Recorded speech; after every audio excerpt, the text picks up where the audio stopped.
Look closely. This horse's hoof has been pierced by 10 large iron nails, turning it into a beehive. The underside of the hoof is severely corroded, festering, and oozing pus, making it impossible for the young horse to walk properly. Now let's see how the master handles the situation to help the horse remove its prosthetic shoe. First, the master leads the young horse into a large iron frame. Since the horse might struggle and kick, its hoof is securely tied. At this moment, the young horse is highly uncooperative, struggling desperately. The master pats its back to calm it down. Once the horse's emotions stabilize, the master picks up a rope and approaches it again. The horse, however, tilts its head, showing a look of disdain. During the struggle, the hoof is firmly secured to the iron frame. As the camera zooms in, we discover that the young horse has been fitted with a leather boot, which explains why the hoof has rotted so severely. The master attempts to pry out a nearby nail, but since the nails were driven from the bottom up, he first has to straighten the tips before proceeding with the next steps. He firmly presses the hoof down with one hand while forcefully bending the nail with the other. After a short while, the nail is finally straightened.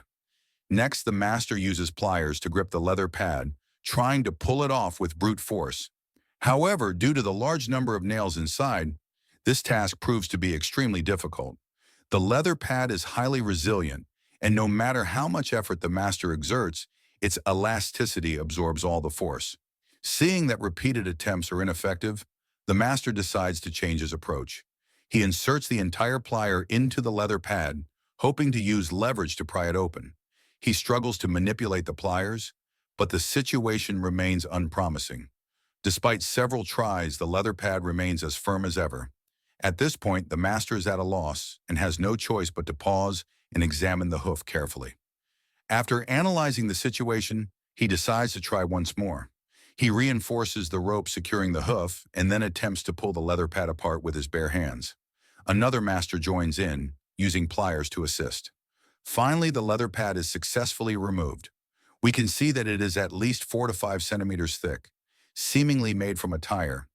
Due to its poor breathability, it ultimately caused the hoof to rot so severely. Now the master begins treating the hoof. He first uses a hoof knife to cut away the necrotic tissue.